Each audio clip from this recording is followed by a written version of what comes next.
and welcome to today's hearing of the Subcommittee on Tourism, Trade, and Export Promotion.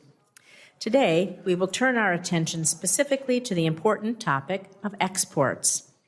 This morning's hearing, Enabling Rural Businesses to Grow at Home While Competing Abroad, will examine the current landscape for rural export businesses, including the challenges they face when accessing international markets and the federal resources available to rural business owners as they expand or start their export activities.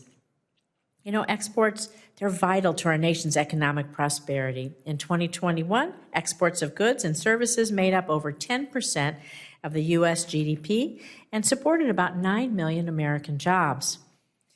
International trade has similarly become an increasingly important part, of Nevada's economy, my home state, with the state exporting $10 billion worth of goods in 2022, along with supporting over 400,000 jobs. It's a lot of jobs in a state of 3 million people, I'll tell you that.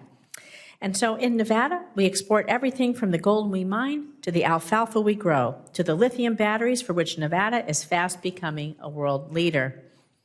While exporting is a key driver of our national and state economies, it can also serve as a catalyst for growth for many businesses. Access to international markets enables businesses to grow faster, create more jobs, pay higher wages more than non-exporting companies. It's really important. And additionally, exporting can provide a buffer for businesses during the fluctuations in the U.S. economy, providing access to diverse revenue streams, reducing dependence on the domestic market, and enabling them to stay in business. Small businesses in particular play a critical role in our export ecosystem, as they represent over 97% of all exporters nationwide, produce nearly a third of our export value, and employ almost half of the country's private sector workforce. And they also make up over 99% of all businesses in Nevada, 99.2% to be exact.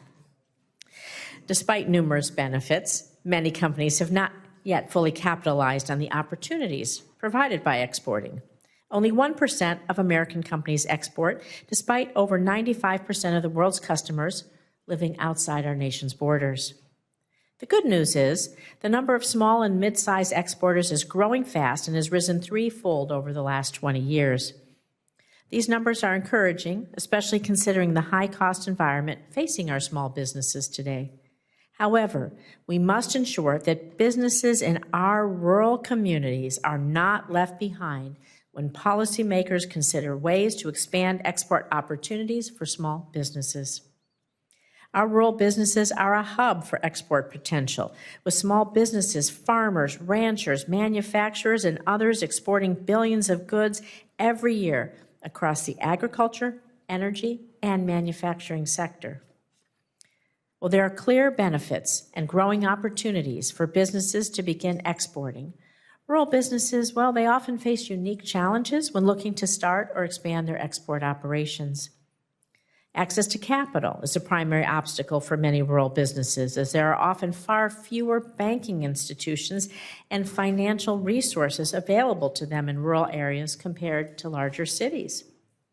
Given that adequate financing for export businesses is particularly critical due to the high cost of exporting, these capital challenges are compounded for our rural export businesses. Additionally, rural businesses often lack access to the tools and resources that could, help them navigate the foreign markets, either due to insufficient broadband access or difficulty, again, finding resources that are located close to home. Due to these challenges, some rural businesses may need additional support just to get started. In recent years, agencies across the federal government have invested in resources for rural export businesses, with the Department of Commerce, the Office of United States Trade Representative, and the Department of Agriculture, and so many others providing financing options and technical assistance to help businesses, tap into those international markets. These resources include rural export centers, which provide customized research tools and analysis to help rural businesses take advantage of new investment opportunities and access new customers in markets abroad. And I'm thrilled to say that Nevada is home to the West Rural Export Center, which is empowering businesses in Nevada's rural communities to innovate and to grow through exporting. Nonetheless, we know that far more work is needed to support rural businesses to take full advantage of our global markets. Today's hearing is going to help us understand how Congress and the federal agencies, including the International Trade Administration's U.S. Commercial Service, which this subcommittee oversees, can better empower rural export businesses.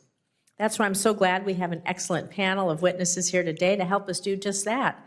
We're privileged to have joining us Mr. Reed Westcott, the Executive Director of the Small Business Export Association, Mr. Dylan Davidson, Vice Chair of the Nevada District Export Council, and Mr. Gary Salamito, President and CEO of the North Carolina Chamber of Commerce.